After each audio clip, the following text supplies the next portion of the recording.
빛과 실. 지난해 1월 이사를 위해 창고를 정리하다 낡은 구두 상자 하나가 나왔습니다.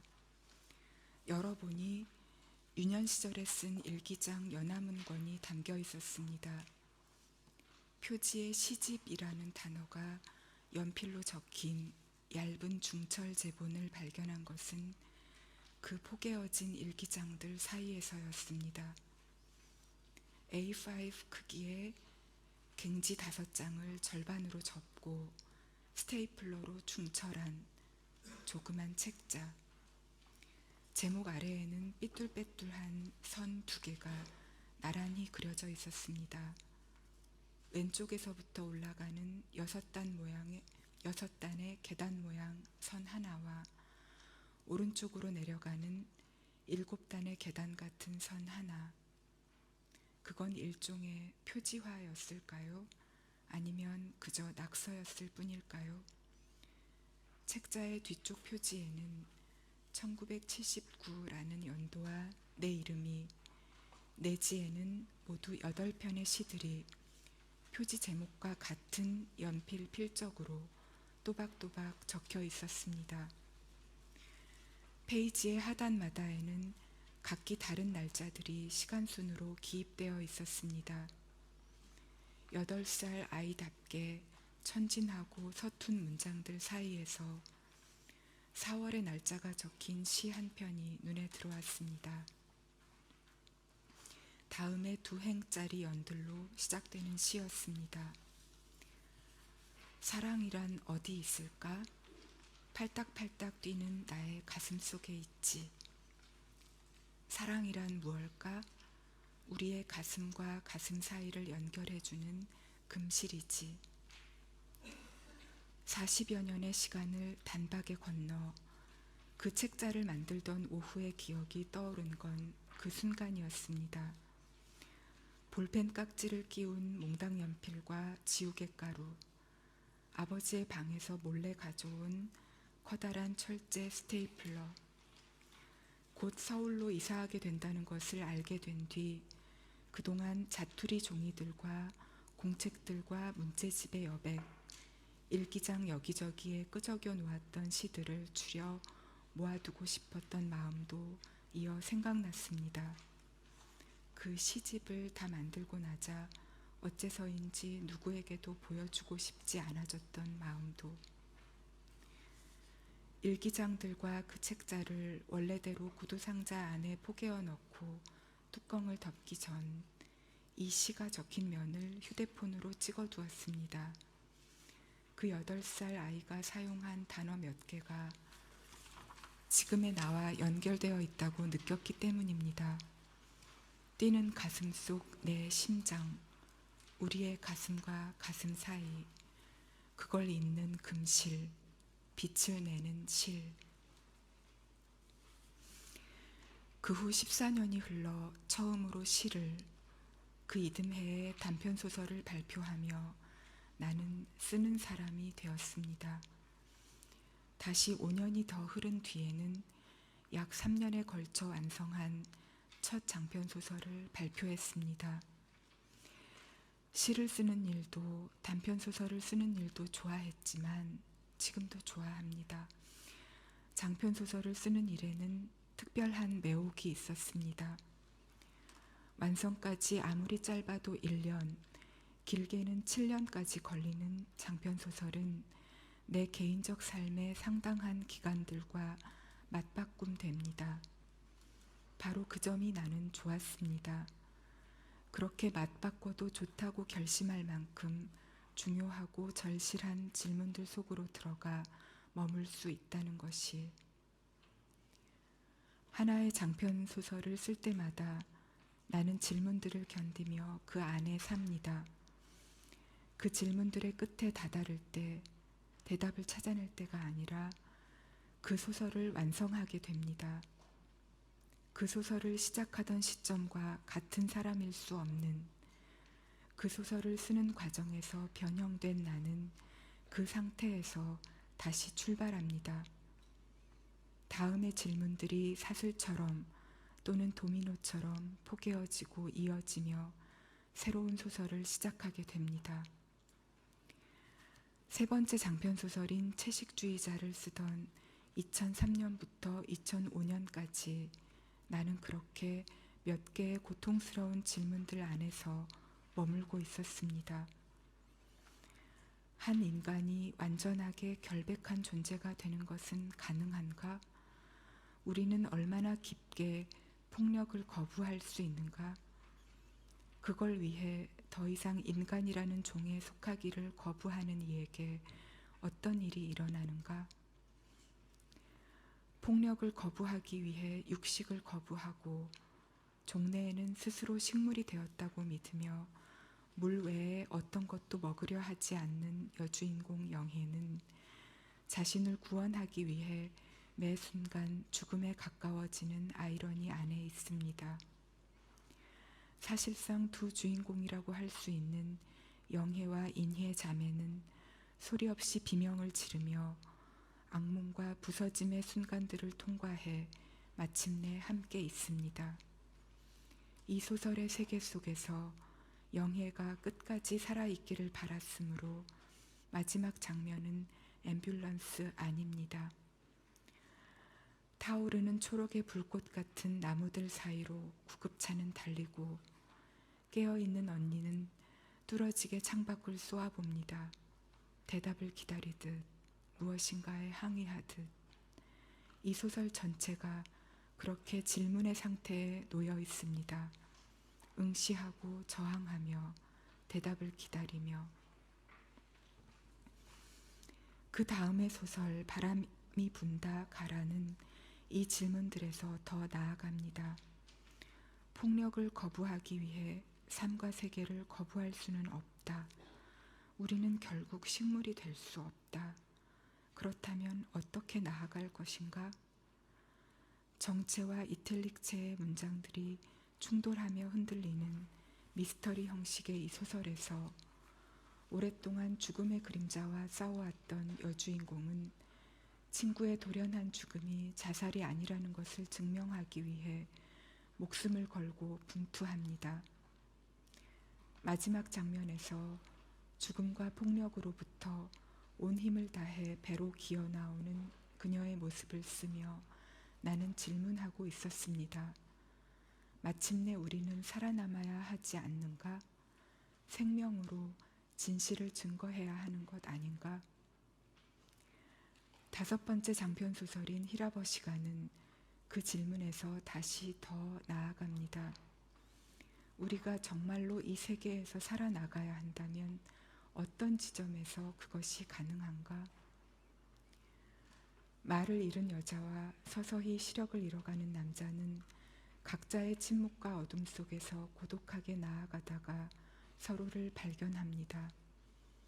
이 소설을 쓰는 동안 나는 촉각적 순간들에 집중하고 싶었습니다. 침묵과 어둠 속에서 손톱을 바싹 깎은 여자의 손이 남자의 손바닥에 몇 개의 단어를 쓰는 장면을 향해 이 소설은 느린 속력으로 전진합니다. 영원처럼 부풀어 오르는 순간의 빛 속에서 두 사람은 서로에게 자신의 연한 부분을 보여줍니다. 이 소설을 쓰며 나는 묻고 싶었습니다. 인간의 가장 연한 부분을 들여다보는 것, 그 부인할 수 없는 온기를 어루만지는 것, 그것으로 우리는 마침내 살아갈 수 있는 것 아닐까? 이 더덥고 폭력적인 세계 가운데에서 그 질문의 끝에서 나는 다음의 소설을 상상했습니다. 히라버시간을 출간한 후 찾아온 2012년의 봄이었습니다. 빛과 따스함의 방향으로 한 걸음 더 나아가는 소설을 쓰겠다고 나는 생각했습니다. 마침내 삶을, 세계를 끌어안는 그 소설을 눈부시게 투명한 감각들로 충전하겠다고. 제목을 짓고 앞에 20페이지 정도까지 쓰다 멈춘 것은 그 소설을 쓸 수 없게 하는 무엇인가가 내 안에 있다는 것을 깨닫게 되었기 때문이었습니다.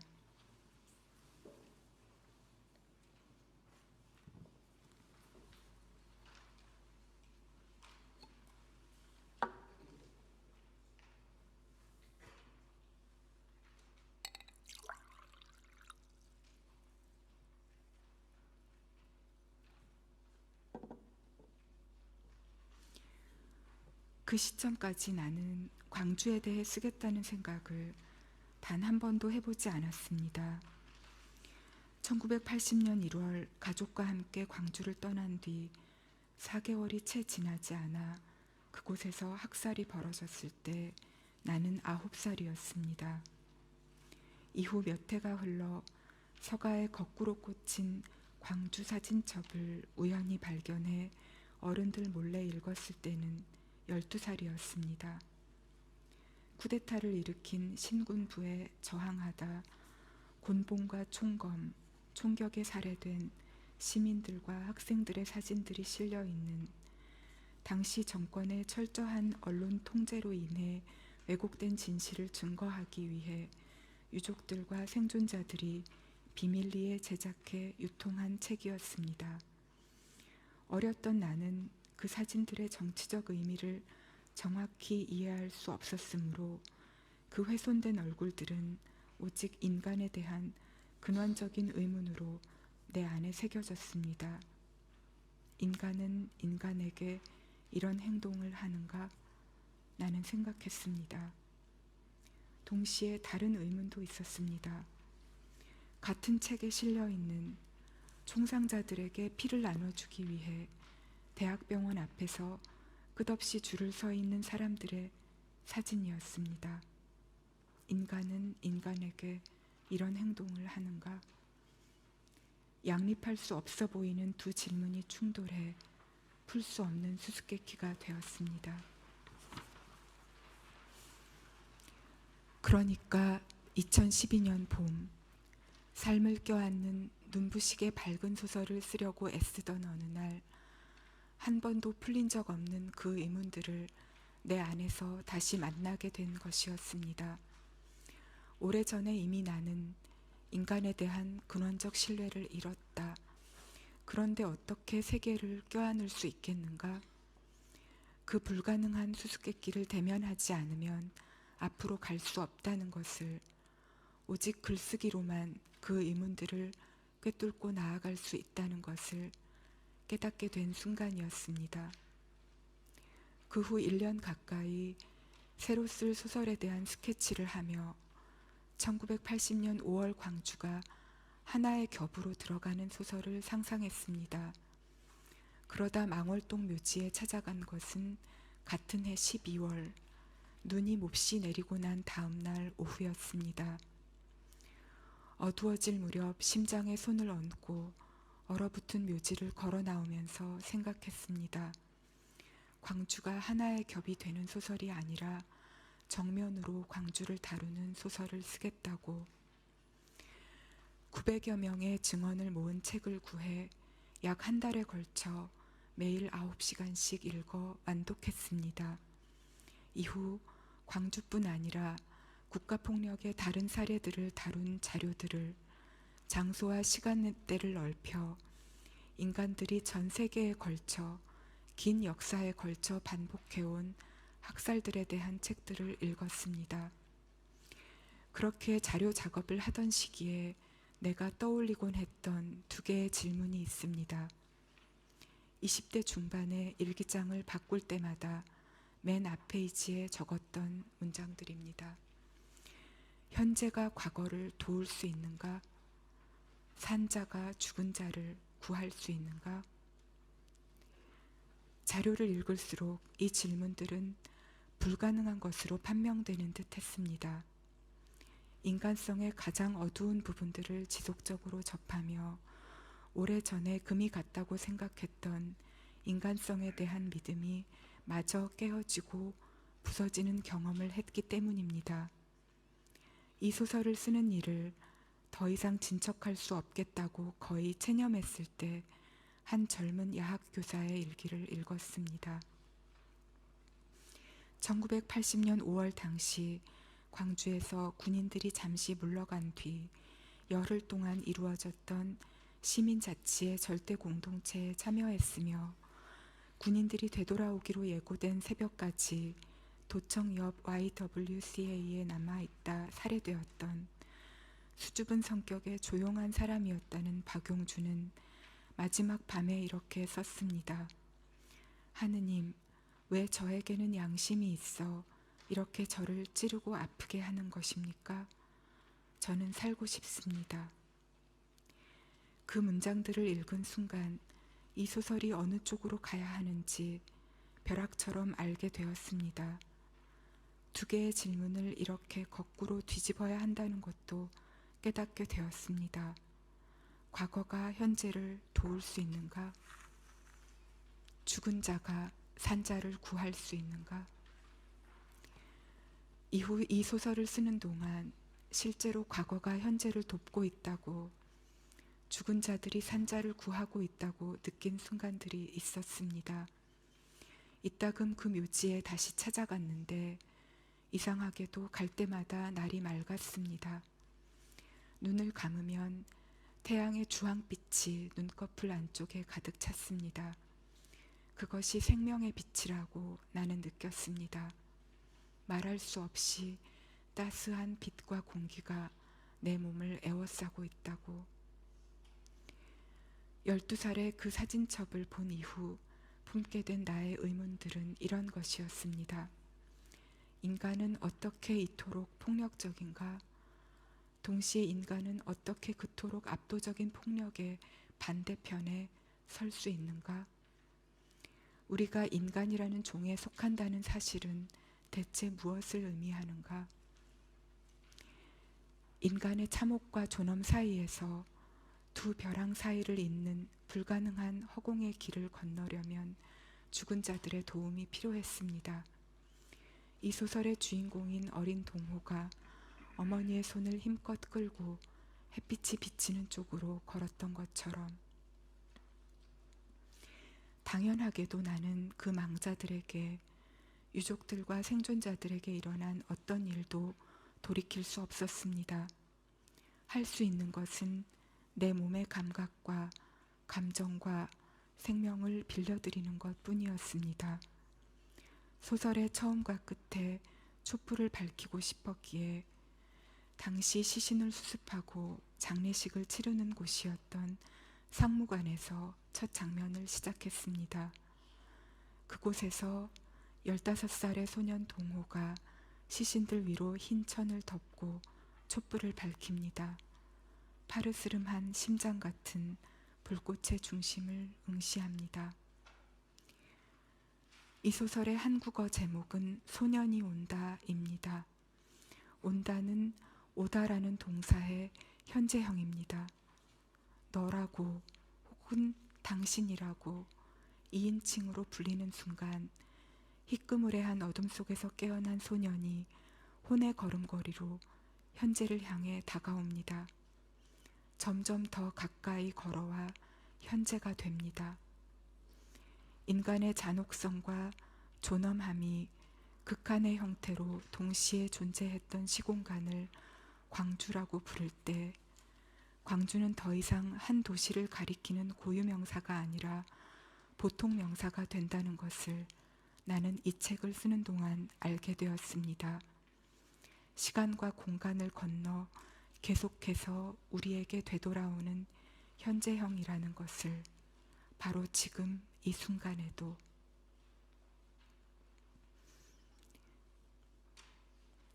그렇게 소년이 온다를 완성해 마침내 출간한 2014년 봄, 나를 놀라게 한 것은 독자들이 이 소설을 읽으며 느꼈다고 고백해온 고통이었습니다.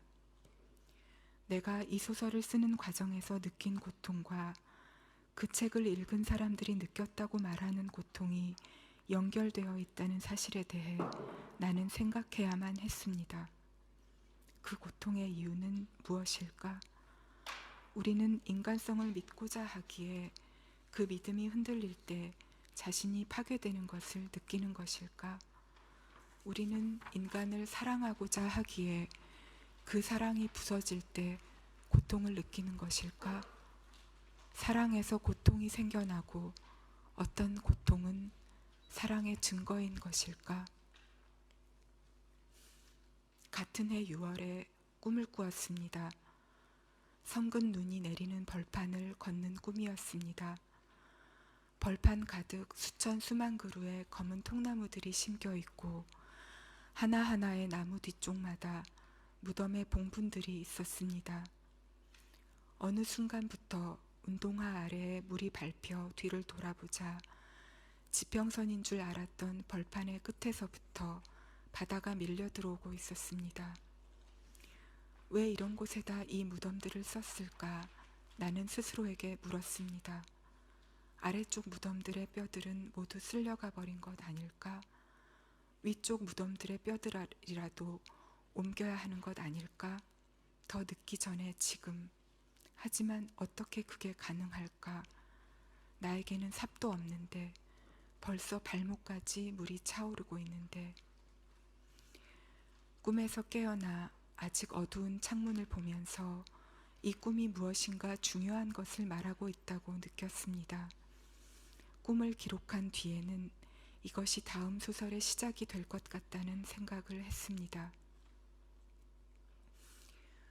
그것이 어떤 소설일지 아직 알지 못한 채 그 꿈에서 뻗어나갈 법한 몇 개의 이야기를 앞머리만 썼다 지우기를 반복하다가 2017년 12월부터 2년여 동안 제주도에 월세방을 얻어 서울을 오가는 생활을 했습니다. 바람과 빛과 눈비가 매 순간 강렬한 제주의 날씨를 느끼며 숲과 바닷가와 마을길을 걷는 동안 소설의 윤곽이 차츰 또렷해지는 것을 느꼈습니다. 소년이 온다를 쓸 때와 비슷한 방식으로 학살 생존자들의 증언들을 읽고 자료를 공부하며 언어로 치환하는 것이 거의 불가능하게 느껴지는 잔혹한 세부들을 응시하며 최대한 절제하여 써간 작별하지 않는다를 출간한 것은 검은 나무들과 밀려오는 바다의 꿈을 꾼 아침으로부터 약 7년이 지났을 때였습니다. 소설을 쓰는 동안 사용했던 몇 권의 공책들에 나는 이런 메모를 했습니다.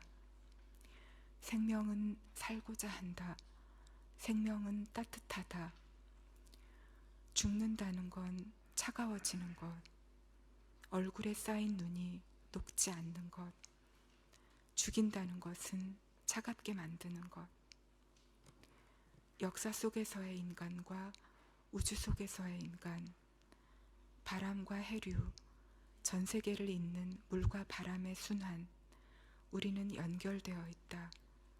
연결되어 있다. 부디. 이 소설은 모두 3부로 이루어져 있습니다.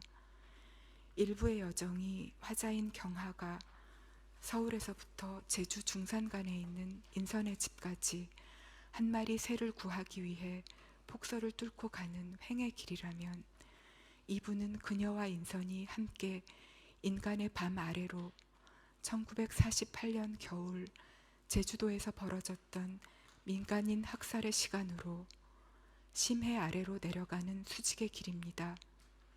마지막 3부에서 두 사람이 그 바다 아래에서 촛불을 밝힙니다. 친구인 경하와 인선이 촛불을 넘겼다가 다시 건네받듯 함께 끌고 가는 소설이지만 그들과 연결되어 있는 진짜 주인공은 인선의 어머니인 정심입니다. 학살에서 살아남은 뒤 사랑하는 사람의 뼈 한 조각이라도 찾아내 장례를 치르고자 싸워온 사람, 애도를 종결하지 않는 사람, 고통을 품고 망각에 맞서는 사람, 작별하지 않는 사람, 평생에 걸쳐 고통과 사랑이 같은 밀도와 온도로 끓고 있던 그녀의 삶을 들여다보며 나는 묻고 있었던 것 같습니다. 우리는 얼마나 사랑할 수 있는가? 어디까지가 우리의 한계인가? 얼마나 사랑해야 우리는 끝내 인간으로 남는 것인가? 작별하지 않는다를 출간한 뒤 3년이 흐른 지금 아직 나는 다음의 소설을 완성하지 못하고 있습니다. 그 책을 완성한 다음에 쓸 다른 소설도 오래전부터 나를 기다리고 있습니다. 태어난 지 2시간 만에 세상을 떠난 언니에게 내 삶을 잠시 빌려주려 했던, 무엇으로도 결코 파괴될 수 없는 우리 안의 어떤 부분을 들여다보고 싶었던 힘과 형식적으로 연결되는 소설입니다. 완성의 시점들을 예측하는 것은 언제나처럼 불가능하지만 어쨌든 나는 느린 속도로나마 계속 쓸 것입니다. 지금까지 쓴 책들을 뒤로하고 앞으로 더 나아갈 것입니다. 어느 사이 모퉁이를 돌아 더 이상 과거의 책들이 보이지 않을 만큼 삶이 허락하는 한 가장 멀리, 내가 그렇게 멀리 가는 동안 비록 내가 썼으나 독자적인 생명을 지니게 된 나의 책들도 자신들의 운명에 따라 여행을 할 것입니다. 차창 밖으로 초록의 불꽃들이 타오르는 앰뷸런스 안에서 영원히 함께 있게 된 2 자매도, 어둠과 침묵 속에서 남자의 손바닥에 글씨를 쓰고 있는, 곧 언어를 되찾게 될 여자의 손가락도, 태어난 지 2시간 만에 세상을 떠난 내 언니와 끝까지 그 아기에게 죽지 마, 죽지 마라 제발 이라고 말했던 내 젊은 어머니도, 내 감은 눈꺼풀들 속에 진한 오렌지빛으로 고이던, 말할 수 없이 따스한 빛으로 나를 에워싸던 그 혼들은 얼마나 멀리 가게 될까요? 학살이 벌어진 모든 장소에서, 압도적인 폭력이 쓸고 간 모든 시간과 공간에서 밝혀지는, 작별하지 않기를 맹세하는 사람들의 촛불은 어디까지 여행하게 될까요? 심지에서 심지로, 심장에서 심장으로 이어지는 금실을 타고.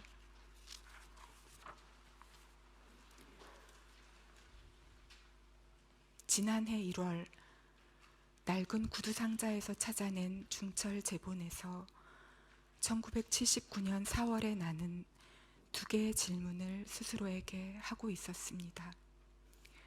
사랑이란 어디 있을까? 사랑은 무엇일까? 한편 작별하지 않는다를 출간한 2021년 가을까지 나는 줄곧 다음의 2 질문이 나의 핵심이라고 생각해 왔었습니다.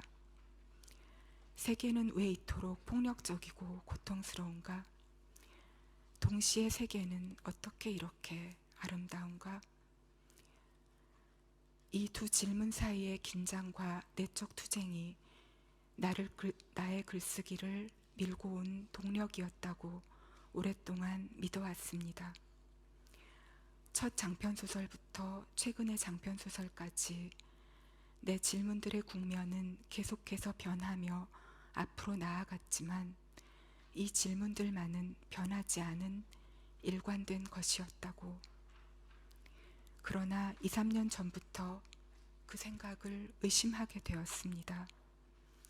정말 나는 2014년 봄 소년이 온다를 출간하고 난 뒤에야 처음으로 사랑에 대해, 우리를 연결하는 고통에 대해 질문했던 것일까? 첫 소설부터 최근의 소설까지 어쩌면 내 모든 질문들의 가장 깊은 겹은 언제나 사랑을 향하고 있었던 것 아닐까? 그것이 내 삶의 가장 오래고 근원적인 배움이었던 것은 아닐까? 사랑은 나의 심장이라는 개인적인 장소에 위치한다고 1979년 4월의 아이는 썼습니다. 팔딱팔딱 뛰는 나의 가슴 속에 있지. 그 사랑의 정체에 대해서는 이렇게 대답했습니다.